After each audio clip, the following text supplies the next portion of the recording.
Mike, it's a real pleasure meeting you. Thanks for talking to me today. Of course, it's a great pleasure meeting you too. I'm very excited to talk to you because I love this show so much. I've had the pleasure of speaking with some of the cast members before, and you've got a really huge role in one of the upcoming episodes that I think will be debuting next week. So I can't wait for people to see it. I think it's public knowledge now because it was out there, right? You're playing the incredible and legendary Rupert Thorne of Batman villain mythology. What does that feel like for you? Well, it was a huge surprise when James announced it. I did not anticipate that there was going to be any foreknowledge of the fact that I was playing Rupert Thorne. So that was a really nice surprise during New York Comic Con. But it's a thrill. Any chance to work with James, I relish, if for nothing else, just to be able to see my friend who's always so busy. But beyond that, to be able to participate at the start of this thing, on a character with such a legacy, with so much rich history, and honestly, that has been played already by some pretty remarkable actors who I'm it's a thrill, and it's a real honor to be able to get to step into Rupert's shoes. So I grew up with Rupert Thorne really in Batman the Animated Series. It's the first John exposure I Vernon. ever. Yeah, he was so brilliant, and your Yeah. voice matches him so well.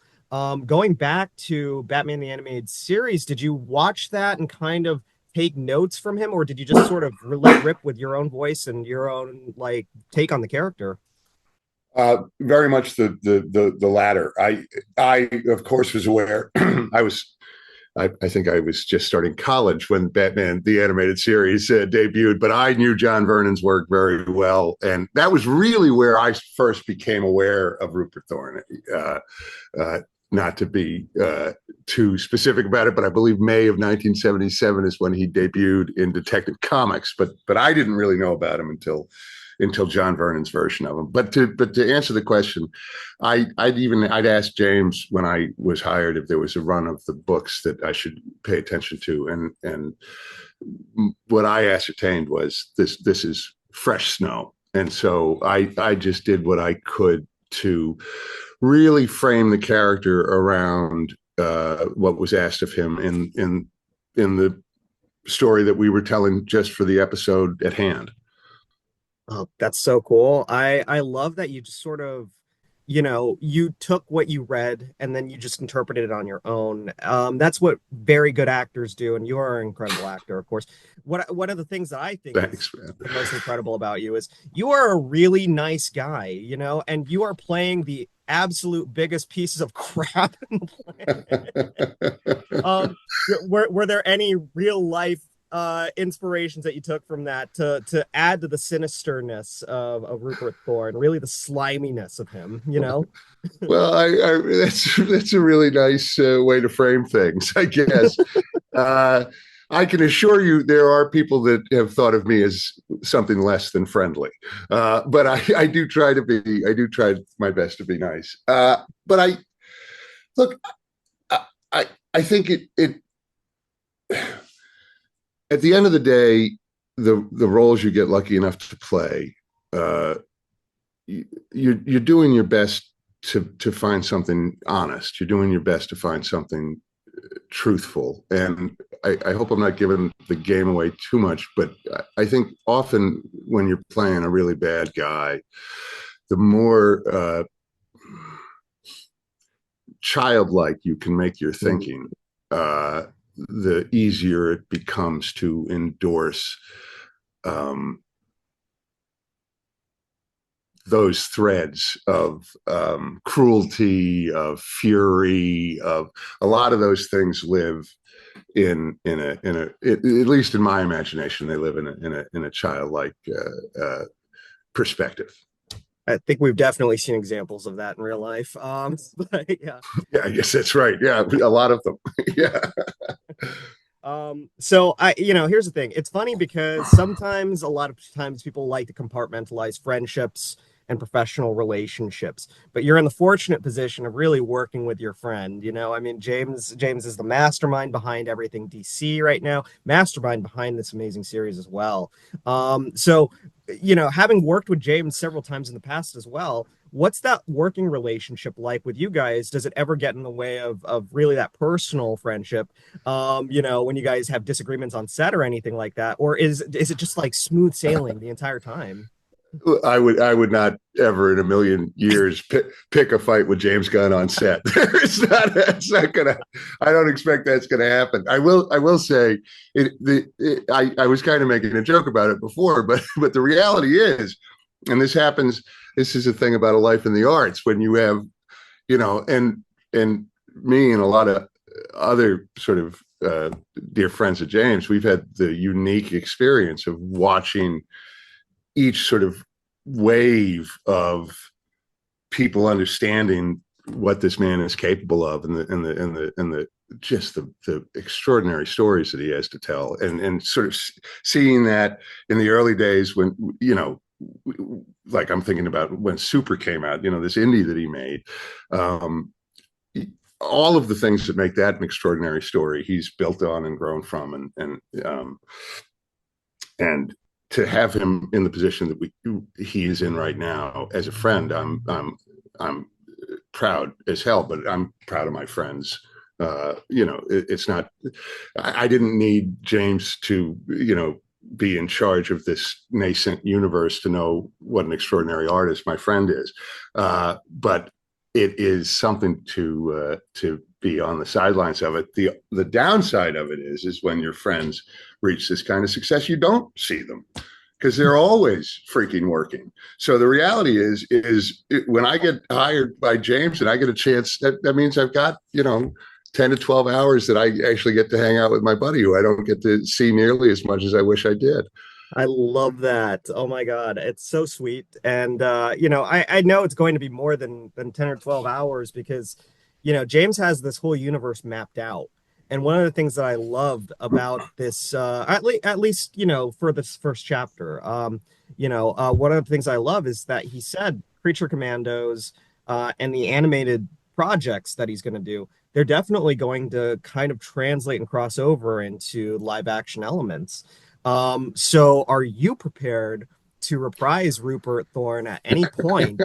If James asks for a Rupert Thorne in any of the Batman movies or any of the other DCU properties. Send me the pages. I'm ready to go. I will say, I heard that. I think it's remarkable. Again, speaking as a fan, speaking as a guy who'd like a job as well. I think the idea of having, and Frank Grillo, we know that's established. The extraordinary Viola Davis and Steve Agee. There are already characters that have been gone from on camera to cartoon. And James has said in the press, we haven't really talked about it at all, but that would, these characters would be inhabited by the same performers across medium, and I think that's remarkable. I also think it's remarkable that maybe the same actor will get to play a character in a very sort of different milieu than from one project to another. But so yeah, send me the pages. I'm ready to work. I'd be delighted. The one thing I will say is I haven't seen any. I don't know. And honestly, if just being a part of Creature Commandos is my contribution, I am thrilled. I'm delighted, and then I'll live in hope. But yeah, I'd be really, really happy. Nobody's had a chance to play Rupert Thorne on camera, and I think he's an interesting fellow. I think you also have a very Rupert Thorne kind of face. You've definitely got the face for it, the hair for it, and everything like that. If they slap like a wig on you that's a little bit longer, then you've got a Rupert Thorne, and I think that would be great. I'm down. I love it. Sounds good to me. Regardless of whatever happens in this episode, which I have seen, but I'm not going to say anything, But one of the things that I did love about this episode, and really it's kind of a theme that I think is going to traverse this entire universe, especially this first chapter called Gods and Monsters, is James really kind of turns the idea of what makes a monster, and then, how humans can be monsters themselves, and how monsters can retain humanity in themselves. And I think that that is a prominent theme in the story that you're telling with Dr. Phosphorus and his connections to Rupert Thorne, and what that turns Dr. Phosphorus into. Did those themes kind of resonate in your head as you were kind of performing your role as Rupert, and did that affect your performance at all? I want to salute your dramaturgical sophistication. I think that that is a spectacular analysis. And no, I wasn't thinking about that. I wasn't thinking about that. That was not what was front of mind on the day. Was really what was on the page, and having the opportunity to work opposite Alan Tudyk. I always fear I'm pronouncing his last name incorrectly. But in any event, I'm such an admirer of his work. And so on the day, I certainly, now, whether or not James had those broad ideas at play in the writing, in the directing of it, I wouldn't hazard a guess. But in terms of my work on the day, I was only focused on the task at hand, which was working with a director and a writer who I admire opposite an actor that I admire. I mean, it's a lucky gig, man. I really love what I get to do. I think the show benefits from what you get to do, because you are actually excellent. You're chilling in this performance. But then also, one of the things I kind of love is there's an element of humanity still in Rupert Thorne, and kind of see a little bit of his family life too, even for a split second. And all of those things come together and make this really solid performance that you've brought to the DCU. So well done on that, really, truly. Well, that really means a lot to hear. And I actually can round out the answer to the earlier question, because you just reminded me, because when I went in to do ADR, and I saw one of the family scenes for the first time, and that was the first time I actually saw the character design. And when I saw the character design, to your earlier question, I was like, well, it does look a little bit like me, this guy. It does. It's an amalgamation of you and the DC animated, the Batman the Animated Series version, which I really liked. It gave me that sense of familiarity, but it also made it look like you, Benjamin. So perfect. My dog Abigail has entered the chat. I apologize. As I said, there is some construction going on here today. Totally fine. We'd love to get a quote from her too, but I do think that we've well, I can't so much of our time, and I can say that she is a big fan of crypto.